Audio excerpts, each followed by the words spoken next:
Nagpasiklab agad sa kanyang muling PBA debut si Jan Amores. Pero bago nga nangyari yon, ano itong kanyang mga pinagdaanan patungo sa pagbabago mula sa muntik na mapariwarang buhay niya. Pero dahil kay Lord, eto na ang takbo ng isip at karir niya. So wag na nga nating patagalin pa, tara at atin ang talakayin yan. So kahapon lamang ay opisyal nang nakapag-debut muli sa PBA. At eto, sa bagong koponan niya ng pinaglalaroan ngayon, etong si Jan Amores. Matatanda ang pumirma ang naging controversial player at 27-year-old na si Jan Amores para sa team ng Titan Ultra. Ilang araw bago mag-umpisa ang kampanya ng kanilang koponan bago ang PBA Season 50 Governors Cup. So matatandaan namang si Jan Amores ay nasangkot noon sa isang insidente. So hindi na natin tatalakayin kung ano yung insidenteng yun dahil for sure alam din nyo naman yun kung ano yun.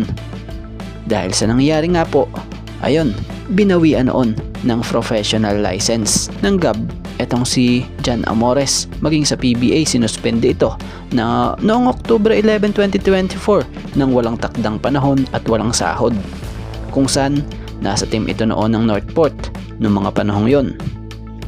So dahil sa nangyari, nakalaya at nakapagpiyansa din ang nasabing manlalaro.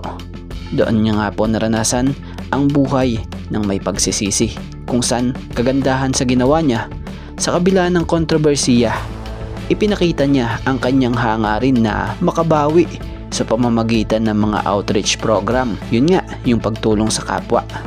Bukod doon, sumailalim din siya sa mga psychiatric evaluation.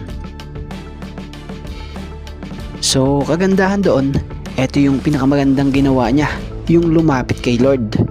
Dahil tama naman yun, dito sa lupa may mga kamalian talaga tayong nagagawa.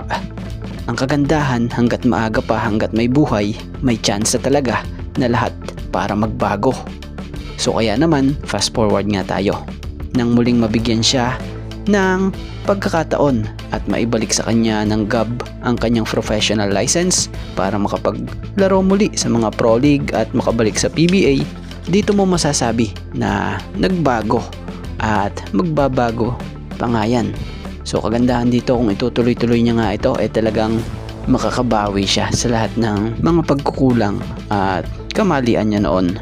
So sana ito na, dahil ayun nga, sa pagbabalik PBA niya, marami ang mga naging paalala din ni PBA Commissioner Willie Wanshall sa kanya, kung saan ayun nga, ang daming pinagbawal sa kanya. Bawal raw umano ito na makisali sa gulo dahil yun na lang yung last chance niya sa PBA.